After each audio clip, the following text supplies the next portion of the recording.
Singapore has just voted in favor of a resolution at the United Nations General Assembly that expresses support for the admission of Palestine as a UN member. We did so after serious and careful consideration. I would like to explain why Singapore voted in favor of this resolution. Palestine first submitted its application for UN membership in 2011, but this application did not succeed. In November 2012, Palestine was accorded the status of a non-member observer state at the UN. On the 2nd of April this year, Palestine sought reconsideration of its membership application. According to the UN Charter, admission to UN membership will be effected by a decision of the General Assembly upon the recommendation of the Security Council. This means that the Security Council has to first make a positive recommendation. On the 18th of April this year, a UN Security Council resolution that would have recommended that Palestine be admitted to UN membership was vetoed. Earlier today in New York, the matter was brought before the General Assembly through a resolution which called on the Security Council to reconsider its decision. I will now set out Singapore's considerations for our vote in favor of this resolution. We have always supported a negotiated two-state solution with Israelis and Palestinians living side by side in peace and security, consistent with the relevant UN Security Council resolutions. Both Israel and Palestine have the right to exist and to live in peace within secure and recognized boundaries, free from threats or acts of force. The two-state solution is foundational to resolving this long-standing conflict. In 1947, the General Assembly Resolution 181 divided the mandate of Palestine into a separate Arab and Jewish states. In 1967, the UN Security Council Resolution 242 called for the withdrawal of Israel's armed forces from territories that were occupied in the Six-Day War. In 1973, the UN Security Council Resolution 338 called for the implementation of Resolution 242. Subsequent resolutions have referred explicitly to a two-state solution. Unfortunately, these resolutions have never been implemented. The UN Security Council Resolutions 242 and 338 continue to undergird Singapore's position, which in fact is shared by most other countries, that a negotiated two-state settlement consistent with the relevant UN Security Council resolutions is the only viable path for achieving a comprehensive, just, and durable solution to the Israeli-Palestinian conflict. In this context of a two-state solution, we support the right of the Palestinian people to a homeland. In 1988, Singapore welcomed the Palestinian Liberation Organization's proclamation of the State of Palestine. At that time, the Palestine National Council had expressed support for an international conference in accordance with UN Security Council Resolutions 242 and 338. Most importantly, the PLO explicitly rejected terrorism and recognized the right of the State of Israel to exist in peace and security. We saw these moves as progress towards a durable solution for this long-standing conflict. The PLO's position enabled the Oslo Accords to be reached with Israel in 1993 and 1995. These accords provided for Israel's recognition of the PLO as the representative of the Palestinian people.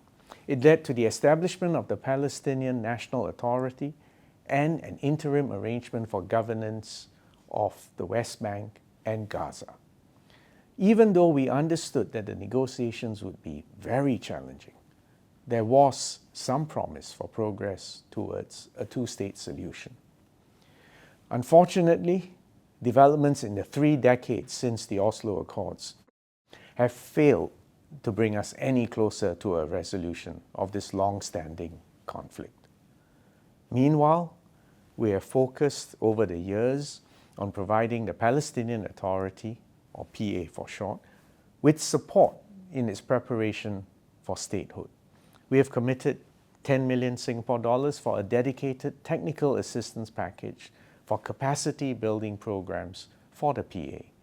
We have trained more than 700 Palestinian officials since 2013, and this includes fully funded scholarships for Palestinian officials to pursue postgraduate studies at our universities. We appointed a non-resident representative in 2016. We established a Singapore representative office in Ramallah in 2022 in order to enhance the provision of our technical assistance to the Palestinian Authority. Our prime ministers have exchanged visits, with PM Lee Hsien Loong visiting Ramallah in 2016, and then PM Dr. Mohammad Shtayyeh visiting Singapore in 2022. We remain committed to providing even more support to the PA under the new Prime Minister, Dr. Mohammad Mustafa, whom I met 2 months ago. Sadly, over the years, the prospects for peace between Israel and Palestine have become even bleaker. Negotiations on the two-state solution have stalled, extremist views have gained ground on both sides, public support on both sides for the two-state solution has diminished. The illegal building of settlements in the West Bank has continued unabated. The request to reconsider Palestine's application for UN membership has now come at a particularly difficult moment. The heinous terrorist attacks by Hamas on the 7th of October last year, which brutally killed around 1,200 Israelis and other nationalities, with the taking of more than 200 hostages, and many of whom remain in captivity today. These attacks cannot be condoned or justified by any history of injustice, enmity, or conflict between Israelis and Palestinians, and Singapore has repeatedly condemned these terrorist attacks. In response, Israel has exercised its legitimate right of self-defense, but Israel's military actions have gone too far and caused far too much human suffering and destruction. The death of around 35,000 Palestinians and the humanitarian disaster unfolding in Gaza is deeply tragic. The result of these events has been outrage on both sides, a breakdown of the fragile trust between both peoples, and the shattering of any sense of security for both Israelis and Palestinians. Ideally, Palestine's UN membership should have been considered when hostilities were ceased, when civilian hostages, all of them, were released, and when Israelis and Palestinians were back at the negotiating table. But frankly, we are now so far from these conditions that Singapore and many other countries had to consider how our vote today would help lay the groundwork for an end to hostilities that would hopefully lead to an enduring peace. Or at the very least, a return to the negotiating table to talk about how to get there. The only viable solution, difficult as it may be now amid the rage, the disillusionment, the anger, and the distrust from both sides.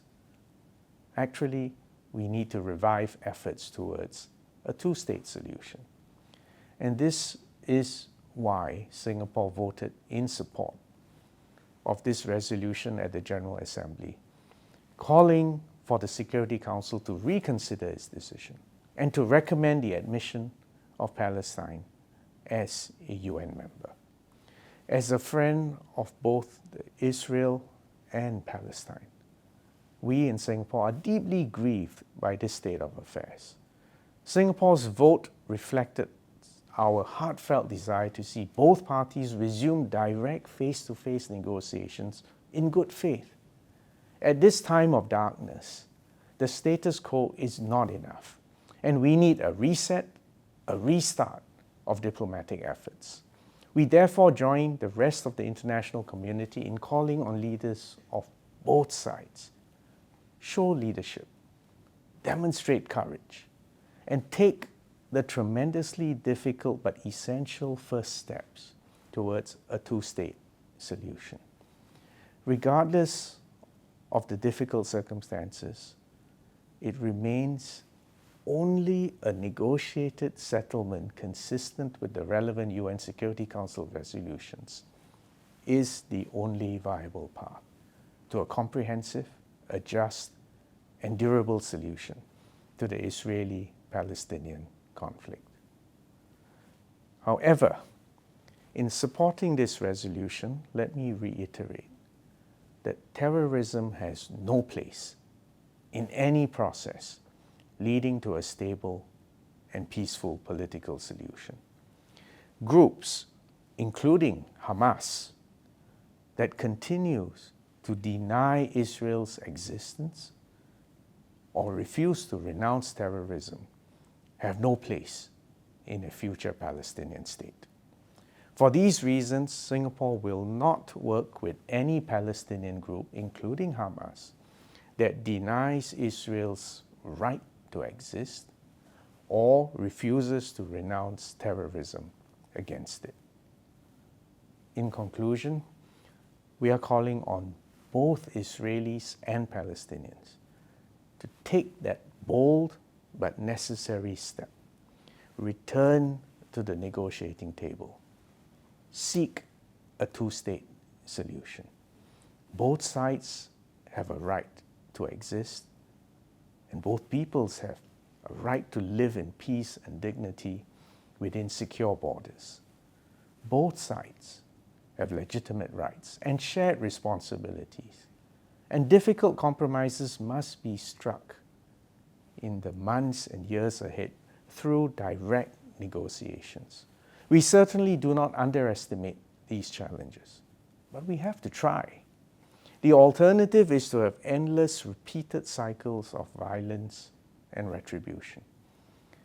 And as a friend of both Israel and Palestine, we urge both sides to avoid violence, to reject violence, and to resume negotiations towards a two-state solution with the help and the support of the international community. All Singaporeans wish for peace to be upon our friends in Israel and Palestine. Thank you.